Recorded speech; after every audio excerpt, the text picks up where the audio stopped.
구불구불한 언덕들 사이에 자리 잡은 조용한 마을에 게으름으로 유명한 소년이 살았다. 그의 나날은 반쯤만 하는 노력, 포기한 일들, 그리고 자신의 가치에 대한 끊임없는 의심 속에서 안개처럼 흘러갔다.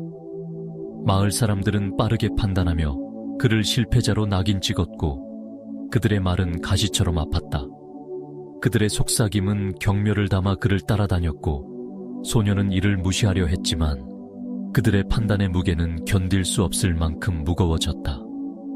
반항의 불꽃에 이끌린 그는 마을의 소음에서 멀리 떨어진 곳에 홀로 사는 현자를 찾아 지혜를 구하기로 결심했다. 현자의 거처로 가는 여정은 결코 쉬운 일이 아니었다. 소년은 얽힌 숲과 울퉁불퉁한 길을 터덜터덜 걸으며 자기 의심의 무게에 발걸음이 흔들렸다.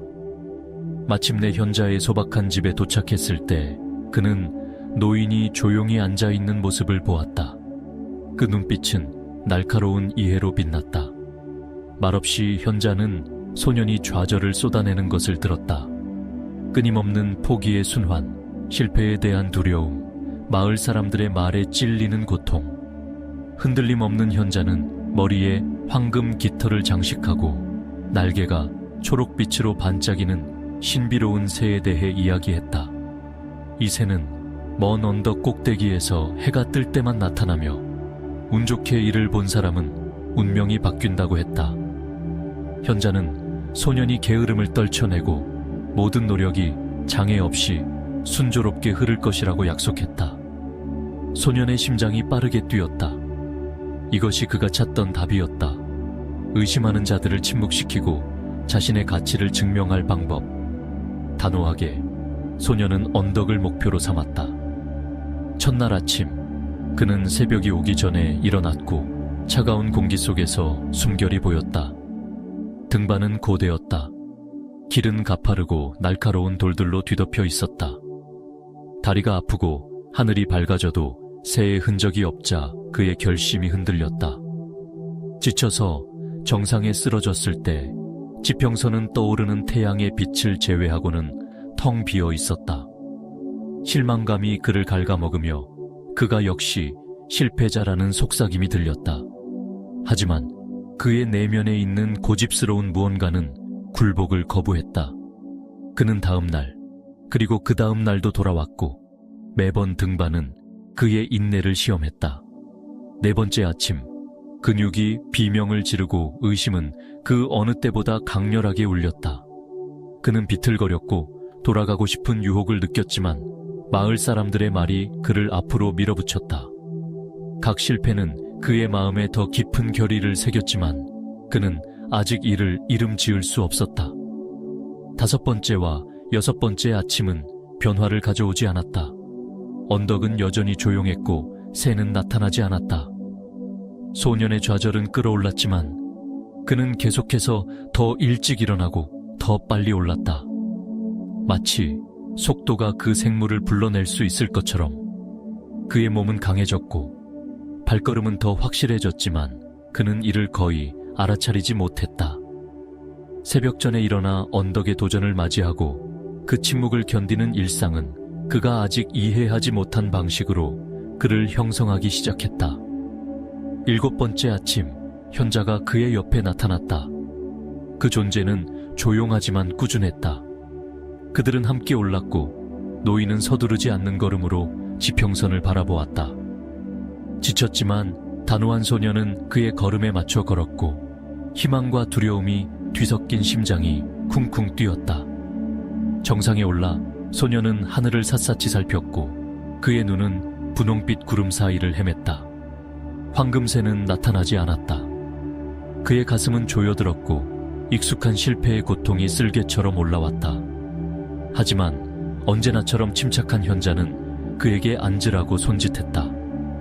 그들은 함께 해돋이를 마주했고 세상은 호박색과 장미색으로 물들었다. 현자의 목소리는 부드럽지만 단호하게 울렸다. 그는 새가 깃털과 비행의 생물이 아니라고 밝혔다. 그것은 선택이었다. 매일 아침 모든 영혼을 맞이하는 보이지 않는 힘. 매일 아침 소년은 일어나고 오르고 언덕의 침묵을 마주하기로 선택했다. 각 걸음은 약함에 대한 거부였고 의심에 대한 도전이었다. 새는 손쉬운 성공의 약속이 아니라 자신의 길을 만들어가는 그의 내면의 힘을 상징하는 것이었다. 현자의 말이 깊이 스며들었다. 그는 어려움이 저주가 아니라 디딤돌이라고 설명했다. 그것들은 힘을 단련하고 회복력을 갈고 자아의 거친 돌에서 품격을 조각했다. 진정한 힘은 고난을 피하는 데 있지 않고 그것을 받아들이고 낡은 습관을 해체하며 불편함을 통해 지속하는 데 있었다. 성공은 명예의 왕관이나 지위의 왕좌가 아니었다. 그것은 도전을 정면으로 마주하고 견디고 성장할 수 있는 자신의 능력을 믿는 조용한 자신감이었다. 운명은 고정된 별이 아니라 매일의 선택으로 짜인 테피스트리였고 각실은 용기로 행동하거나 두려움에 물러나는 결정이었다. 소녀는 조용히 앉아 있었고 해돋이의 빛이 그의 얼굴을 따뜻하게 했다. 그는 이제 언덕이 결코 새에 관한 것이 아니었음을 깨달았다. 그것은 그 자신에 관한 것이었다.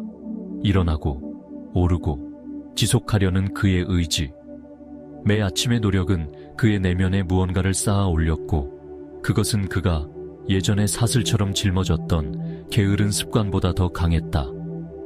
마을 사람들의 말은 더 이상 힘을 가지지 않았다. 그것은 그가 넘어선 판단의 메아리였다. 그는 매 새벽이 선택의 새로운 기회를 제공한다는 것을 이해했다. 힘과 약함, 행동과 후퇴, 성장과 정체 사이에서. 새는 먼 기적이 아니라 그가 내면에 지닌 진실이었다. 현자와 함께 언덕을 내려오며 소녀는 몸이 아프지만 더 가볍게 느껴졌다. 마을로 돌아가는 길은 덜 두려웠고 숲은 덜 얽혀 보였다. 그는 새로운 리듬으로 일상에 돌아갔다. 한때 버려졌던 일들은 이제 단단한 손으로 마주했다. 한때 두려웠던 도전들은 풀어야 할 수수께끼가 되었다. 마을 사람들은 변화를 알아차렸고 그들의 속삭임은 놀라움의 중얼거림으로 바뀌었다. 하지만 그들의 의견은 더 이상 그를 정의하지 않았다. 그는 그들의 승인이 아니라 매일 그가 내리는 선택에 기반한 자신의 가치를 찾았다. 소년의 삶은 장애물에서 자유로워지지 않았다. 세상은 여전히 좌절과 투쟁으로 그를 시험했다. 하지만 그는 이제 다르게 그들을 마주했다. 매 해돋이마다 강해지는 조용한 결의로 그는 어려움을 적이 아니라 스승으로 보게 되었다. 한때 흩어졌던 그의 노력은 이제 의도적으로 바뀌었고 각 행동은 그가 스스로 짓는 삶의 기초에 쌓이는 벽돌이었다. 그는 황금새가 결코 언덕 위에 있지 않았음을 깨달았다. 그것은 그의 내면의 선택의 불꽃이었고 매일 아침 그가 일어나 하루를 마주하기로 결정할 때마다 불타올랐다. 교훈은 단순했지만 깊었다. 삶은 운명이 주는 선물이 아니라 수많은 작은 결정으로 빚어진 창조물이었다. 현명하게 선택하는 것은 힘과 목적의 운명을 만드는 것이었다. 성공은 투쟁의 부재가 아니라 그것을 통해 지속하는 용기, 성장할 자신의 능력을 믿는 신뢰였다. 한때 실패자라 불렸던 소녀는 완전히 다른 존재가 되었다. 매 새벽이 선택의 기회임을 이해하고 그 선택 속에 자신의 이야기를 형성하는 힘이 있음을 아는 사람이었다.